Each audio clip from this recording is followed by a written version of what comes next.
Trump's presidency, year and a half, 2 years, all this stuff in the false flag highway of the Strait of Hormuz, all this stuff. And let's not forget.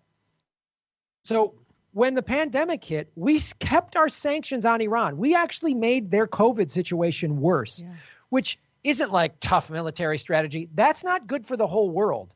So even like the so-called evil empires of, China and Russia are giving their vaccines out to whoever they can. We're sanctioning a country that's making COVID worse. We kept the sanctions going in Venezuela and Iran. And now it's just like, oh, they're going to have a nuke. They're going to have a nuke.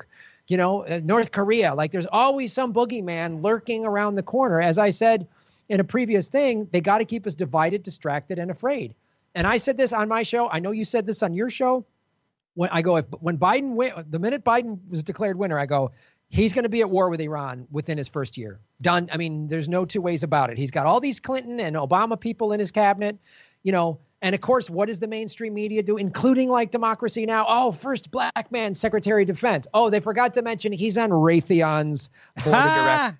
Like, it's just unbelievable. Biden's whole cabinet. They had to get a special clearance for him because it broke a rule about him working for Raytheon and then coming in to be the secretary. They had to get a special. Did you hear about that? Yeah, special clearance. But they always can make a special clearance. Yes, it's not like, that's hey, right. Dude, you're not qualified. It's like, we'll write a special flim-flam kangaroo law that says you can bomb and make money and claim to be for America at the same time. It's great.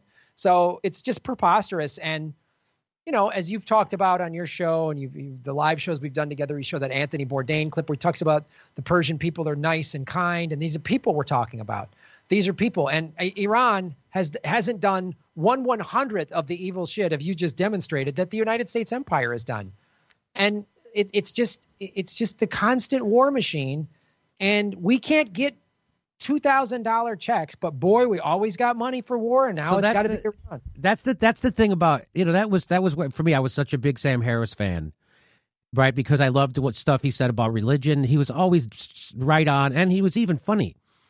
And then when he stuck his toe into foreign policy, it's like, you're just as horrible as Dick Cheney. You think Muslim bad and the United States good, even though we've caused way more destruction ever. There's not even close to destruction we've caused in the world. It's not even close to destruction under the name of Christianity. It's just, so that's the thing that drives me nuts, is somehow they're bad, even though we're the ones setting the entire world on fire right now. How many military bases does Russia and China have around the world? 3? You know how many the United States has? 1,000. We have a literal city in Germany still. I was in it. Have you ever been in that city in Germany where they have it's just one huge United States military base with thousands and thousands of people in the middle of another country. I mean, we have bases surrounding Iran. We have bases surrounding China and Russia on 3 of their 4 borders. I mean, imagine if Iran or Russia or China had bases all throughout Mexico, in the Caribbean, right, all throughout Canada, Hawaii. Imagine that. Imagine we would be like, oh God, we'd be terrified, and rightfully so. And we do this all over the world. And how delusional is it that this America's the good guy? No, we're not. Iran has committed the egregious crime of not giving up their oil to us.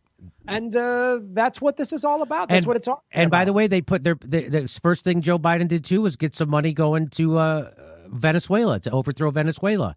Venezuela has more oil than Saudi Arabia. I wonder why we're really concerned about bringing democracy to their people. Senator Bernie Sanders is calling me. Hey, Bernie. Buy my mittens, meme tee, and sweatshirts, you cheapskate. Why, you ask so cheekily? So I can give the proceeds to charity and help the American people during these trying times. And don't you dare do one of those, that sounds nice, but what about those $2,000 checks we all were promised? Ingrate. Unless you want a mittens colonoscopy.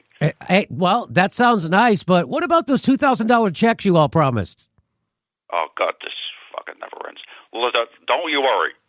As I told my good friend Anderson Cooper yesterday, we've got to get checks of $1,400 on top of the $600 that we already allocated to working class families. Happy yet? Yeah, okay, but that's not the $2,000 on day one that you all promised. Okay, first of all, buy my goddamn $45 crew neck sweaters now, you ungrateful bastard. Why, you ask again, not realizing the rage simmering deep beneath the surface of my poofy winter jacket? What about the $2,000 checks, Bernie? What about the $2,000 checks? Hey, you know there's a lot more to that phone call, but we don't have time in today's podcast. How do you hear the entire phone call? You got to become a premium member. Go to jimmydorcomedy.com. Sign up. It's the most affordable premium program in the business. Today's show was written by Ron Placone, Mark Van Landewitz, Steph Zamorano, Jim Earl, Mike McRae, and Roger Rittenhouse. All the voices performed today by the one and the only, the inimitable Mike McRae, who can be found at MikeMcRae.com. That's it for this week. You be the best you can be, and I'll keep being me.